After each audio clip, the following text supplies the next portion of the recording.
baby, I ain't never been good at math. I usually use my fingers to subtract or add.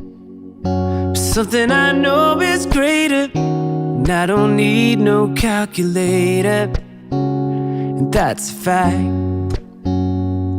'Cause as long as 1 + 1 will equal 2, that's as long as I've been needing you. Bonjour tout le monde, bienvenue dans ma cuisine. Aujourd'hui on va faire une recette sucrée, on va faire une recette de petit déjeuner, une recette qui va vous sauver vos dimanches matins, vos petits déjeuners de dimanche matin. On va faire une recette de pancake à partager, un gros pancake qui va cuire au four avec qu'on va servir avec une sauce aux fruits rouges. Alors j'ai décidé de faire ce gros pancake au citron, on va l'aromatiser au citron, mais bon comme je vais vous l'expliquer, vous n'êtes pas obligé, vous pouvez le laisser nature si vous le voulez, mais je trouve que le citron et les fruits rouges vont très bien ensemble. Comme je vous ai dit, cette recette va vous sauver vos dimanches matins parce qu'il n'y aura pas besoin de rester devant la poêle à faire sauter les crêpes, tout le monde va manger en même temps. Vous faites votre mélange qui est très simple parce que vous avez juste besoin d'un fouet et d'un saladier. Vous mettez au four dans un plat rond, ça cuit et vous avez un gros pancake que vous coupez en parts et vous servez ça avec de la crème chantilly, du yaourt, enfin ce que vous voulez et la petite sauce aux fruits rouges qu'on va faire avec. L'avantage de cette recette, vous l'avez compris, pas besoin de tirer à la courte paille, il n'y a personne qui va rester devant la poêle à faire cuire les crêpes. Tout le monde passe à table en même temps. C'est une recette parfaite pour les brunchs du dimanche, du week-end ou pendant les vacances, quoi, pour faire plaisir à vos loulous. Donc on y va tout de suite avec la liste des ingrédients. Alors pour la sauce aux fruits rouges, on va avoir besoin de 250 g de fruits rouges. Alors moi là j'ai pris un mélange de fruits rouges surgelés, mais vous pouvez très bien remplacer par que des framboises, que des fraises, enfin un bout de voir. C'est des fruits surgelés parce qu'on va les faire cuire, donc je trouve que ça vaut pas le coup d'utiliser des fruits frais, c'est quand même assez dispendieux, enfin au niveau du prix voilà, il y a une sacrée différence, donc c'est bête. Puis on voit, comme on va les réduire en purée, on va pas voir la différence quoi en fait, à part si bien sûr vous en avez au potager, mais bon là c'est pas la saison. Donc voilà, 250 g de mélange de fruits rouges surgelé, 60 ml d'eau, une cuillère à soupe de maïzena pour épaissir le tout et un sucrant. Donc là moi je vais utiliser du sirop d'érable. J'ai 25 g de sirop d'érable, vous pouvez le remplacer par un autre sucrant, par exemple par du miel si vous le souhaitez.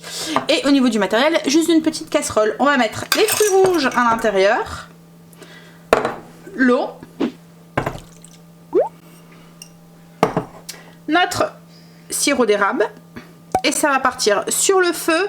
On va faire compoter le mélange à ébullition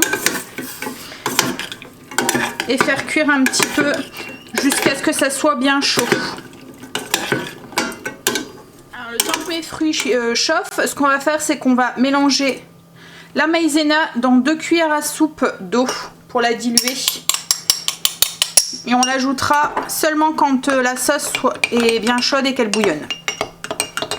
Ça va nous servir à épaissir en fait et avoir une sauce assez épaisse. Alors une fois que notre sauce bouillonne bien, voilà. Alors j'ai fait exprès de garder les fruits encore entiers, de pas les écraser pour qu'on ait un peu de mâche. On remélange un petit peu notre maïzena mélangée dans notre eau, on l'ajoute. On mélange et on fait épaissir un petit peu l'ensemble sur le feu.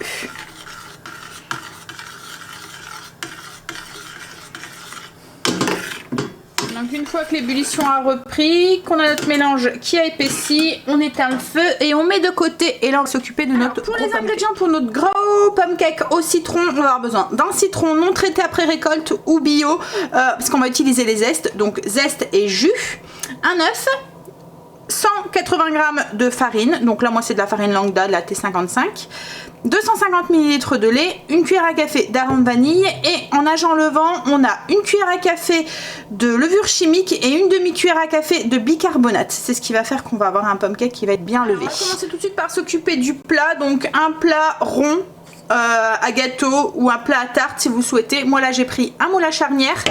Ce que je vais faire c'est que pour éviter, parce que ma pâte va quand même, c'est comme une pâte à crêpes quoi en fait hein, donc elle va être quand même assez, enfin voilà, liquide, mais c'est pas comme une pâte un peu plus liquide qu'une pâte à gâteau, voilà ce que je veux dire. Donc pour éviter que ça coule, parce que les moules à charnière quand on met quelque chose de liquide dedans ça a tendance à couler, moi ce que je fais c'est que je viens hop coincer une feuille de papier sulfurisé dans le fond. Comme ça, en fait, ça fait une épaisseur, ça fait comme un petit joint autour. Mais ça m'empêche pas de graisser, surtout pour les côtés, si je veux bien pouvoir démouler mon pomme cake. Alors là, moi, la dimension de mon moule à charnière, il fait 23. Mais si vous prenez un plus petit, il sera plus épais. Si vous prenez un plus grand, il sera moins épais. Il faudra juste régler un petit peu au niveau du temps de cuisson. Parce qu'il sera plus ou moins long en fonction de l'épaisseur. Ça sera plus ou moins long en fonction de l'épaisseur. Donc ça, c'est fait. On le met de côté. Alors, au niveau du matériel, pour faire le pomme cake, un saladier et un fouet, c'est tout. Donc, on va déjà mettre la farine dans le fond. On va faire un petit puits. On va y mettre l'œuf. Voilà. On va mettre la levure et le bica. On va ajouter le lait petit à petit au milieu et on va commencer à fouetter, à mélanger en rassemblant la farine. Vous voyez avec le fouet, en fait je prends un petit peu à la fois la farine, ça évite d'avoir des grumeaux. C'est pour ça qu'on fait un petit puits. Voilà, et on continue à verser dedans.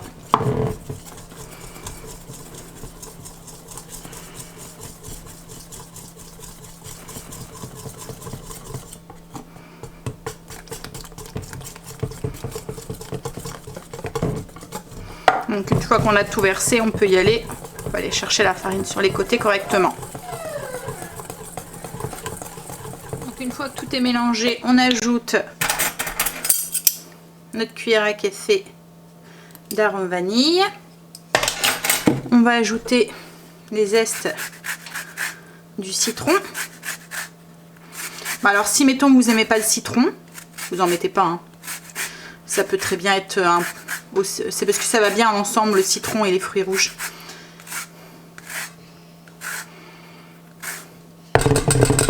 Et on va prélever aussi le jus citron et on va l'ajouter dans notre pâte. Alors sans les pépins, c'est mieux. Alors il était plein de pépins le citron. Donc, du coup j'ai pressé le jus à part, j'ajoute dedans et du coup il n'y a plus qu'à mélanger. Alors j'ai volontairement pas sucré la pâte, mais si vous souhaitez vous pouvez rajouter du sucre dedans, mais le sucre on va le rajouter au dessus. En fait quand on fait un pomme cake ou une pâte à crêpes ou quoi, on ne rajoute pas forcément. Alors là on voit, hein, on a ajouté le jus de citron, ça commence déjà à mousser. La levure en fait elle est réactivée avec le jus de citron. Donc oui, si vous voulez, enfin moi je vais rajouter du sucrant sur le dessus, donc je vais pas forcément en ajouter, mais si vous voulez, vous pouvez en ajouter dedans. Vous pouvez rajouter 1 ou 2 cuillères à soupe de sucre directement dans la pâte avec la farine. Il ne reste plus qu'à verser du coup notre pâte dans notre moule. Alors j'avais préchauffé mon four à 180 degrés. Hop. Je vais prendre une maryse pour bien tout racler. Donc là il reste plus qu'à enfourner pendant à peu près 25 minutes, ça dépendra comme je vous ai dit de l'épaisseur. Vous prenez un cure-dent, vous vérifiez que ça soit cuit, il doit ressortir propre en fait. Donc 180 pendant 25 minutes, voilà. Est-ce que ça donne du coup à la sortie du four? On va le démouler dans une assiette, on va couper le disque et ça se démoule assez facilement. On va le faire glisser dans l'assiette. Alors voilà. On va couper en 6 parts. Alors ça fait vraiment pas comme un gâteau, hein. Ça fait vraiment un peu comme un pomme cake cuit au four en fait. La texture à l'intérieur, je vais vous montrer. Vous voyez, ça fait pas le gâteau quoi en fait. Hop.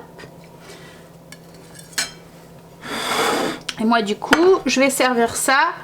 Alors vous pouvez servir soit avec du fromage blanc si vous le souhaitez, du skyr, du yaourt, avec un petit peu du coup de notre sauce qu'on a fait tout à l'heure aux fruits rouges. Donc on met une belle cuillère de skyr ou de fromage blanc, une belle cuillère de sauce aux fruits rouges. Vous pouvez aussi mettre si vous voulez de la chantilly, si vous voulez aussi à la place du skyr, à vous de voir quoi en fait. Ce qui est pratique comme je vous ai dit, c'est que tout le monde va manger en même temps, tout le monde mange chaud en même temps, il n'y a personne qui est dans la cuisine, corvée de crêpes. Allez, je me sers voilà ça. Pour la recette du jour, je vous mets ici une petite photo comme d'habitude du visuel dans l'assiette. Pareil, je vous mets un visuel de la fiche recette que vous pouvez retrouver en barre d'infos sur le blog si vous voulez la télécharger. Tout est en barre d'infos. Je vous fais des bisous, je vous dis à bientôt dans une prochaine vidéo. Bye, bisous. Baby, I ain't never been good at math. I usually use my fingers to subtract or add. But something I know is greater, and I don't need